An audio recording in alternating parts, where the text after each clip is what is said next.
Hello বন্ধুরা, good morning. সবে উঠলাম।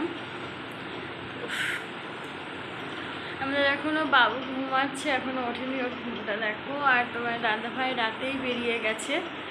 ও রাত 3:30টার সময় চলে গেছে। আর আজকে সারা রাত একটুও ঘুম হয়নি, ভীষণভাবে মাথায় যন্ত্রণা হচ্ছে। আরও কিছু কাজ আছে সকালে।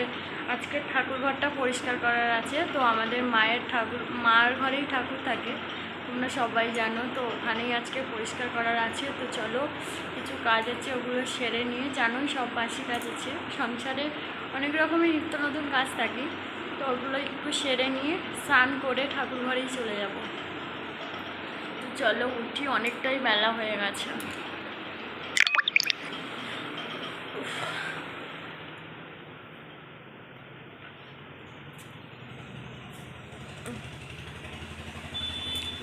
কতটা বেলা হয়ে গেছে দেখো। চলো, অনেকটাই বেলা হয়ে গেছে, কিছু কাজ সেরে নিই। তো স্নান করে চলে এসেছি ঠাকুর ঘরেতে। আমি আর দিদা মিলে পরিষ্কার করব। আর এখন ঠাকুর ঘরের কিছু পত্র সব এলোমেলো হয়ে আছে, এখন কিছুই গোছানো হয়নি। এবার ছাড়বো, উপরে সব জিনিসপত্রগুলো সব নামাতে হবে। আর আমি একা একা যেহেতু পারবো না, ওই জন্য দিদাকে নিয়েছি। দিদা আর আমি করবো।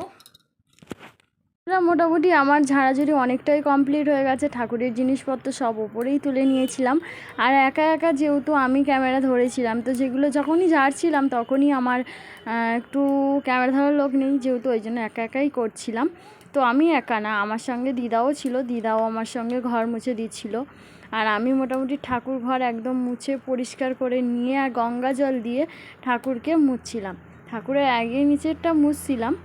আর অনেক দিন বলতে 1 বছর পর যে ভালো করে ঠাকুরের ঘরটা মোছা কমপ্লিট করছিলাম।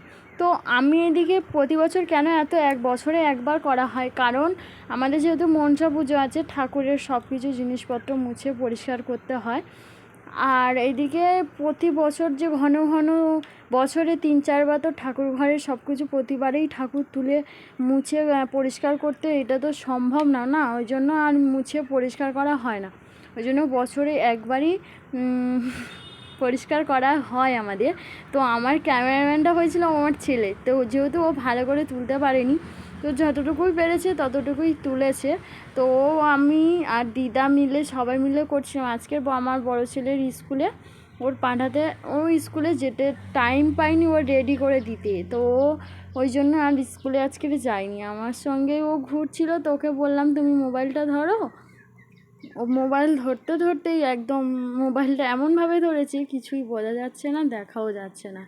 তো যাই হোক, চলো আজকে আমি ঠাকুর ঘরটা মোটামুটি পরিষ্কার করে মুছে নিই। এইদিকে মোটামুটি পরিষ্কার করে মুছে একদম দেখো রেডি হয়ে গেছে পুরো পরিষ্কার। আমাদের ঘরের মধ্যে যে মন্দিরের মধ্যে শুধু রাধা মাধব আর যতই ঠাকুর আছে এইটুকুই আছে। তো আমাদের মন্দির পরে আমাদের ঘরে ঠাকুর বানানো আছে, পেতলের ঠাকুর। তো চলো আমি মোটামুটি পুজোটা কমপ্লিট করে নিই। তারপর এই যে দেখো গাইস, আমার পুজো দেওয়া কমপ্লিট হয়ে গেছে। তো রাধা মাধব আর সব কিছু মুছে একদম পরিষ্কার করে নিয়েছি। তো চলো এবারে পুজোটা দিয়ে নিয়ে, তো মোটামুটি আমার পুজো দেওয়া প্রায় কমপ্লিট হয়ে গেছে। আর আমার পুজো দিতেও বেশ ভালো লাগে। তো ওখান থেকেই পুজো দিয়ে এসেই সকাল সকাল, যেহেতু 12টা বেজে গেছে, সকাল থেকেই কিছুই খাওয়া হয়নি। ঠাকুর ঘরে ঢুকেছিলাম, একদম কিছুই খায় না। আমার একার নয়, আমার সঙ্গে আমার বাবু দুটোর, দিদার কারোরই খাওয়া হয়নি। তো ওই জন্য সকাল সকাল নেই, 12টা বেজে গেছে, পান্তার চানাচুর নিয়ে বসেছি। আর এইদিকে পাঁপড়, গরম গরম পাঁপড় ভাজা নিয়ে এসেছি।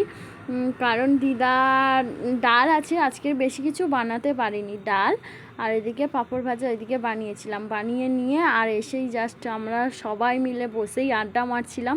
আমার সঙ্গে আছে দিদা, আরও দিদা, 3টে দিদা মিলে আমরা সবাই মিলে বসে পাঁপড় ভাজা আর সন্ধ্যা, যেহেতু সন্ধ্যা হয়ে গেছে, পাঁপড় ভাজা, চা আর পাঁপড় ভাজা নিয়ে সবাই মিলে বসছিলাম। আর সবাই মিলে আড্ডা হাসি কত কিছু গল্প করছিলাম। আর আমার বেশিরভাগ আমার অপুর সঙ্গে এই দিদাটাই লেগেছিল, ওকে কত কি না বলছিল। আর এই দিদাটাও ওরকমই খুব হাসছিল।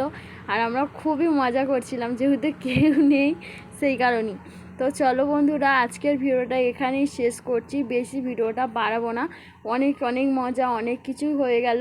তো চলো, আবার নতুন ব্লগে দেখা হচ্ছে। তোমরা ভিডিওটা ভালো লাগলে অবশ্যই একটু লাইক, শেয়ার, কমেন্ট ও প্লিজ সাবস্ক্রাইব করে দিও। আর আমাদের সন্ধ্যার চাটা তোমাদের কেমন লেগেছে আর কেমন ভালো লেগেছে না খারাপ লেগেছে প্লিজ কমেন্ট করে একটু জানিও।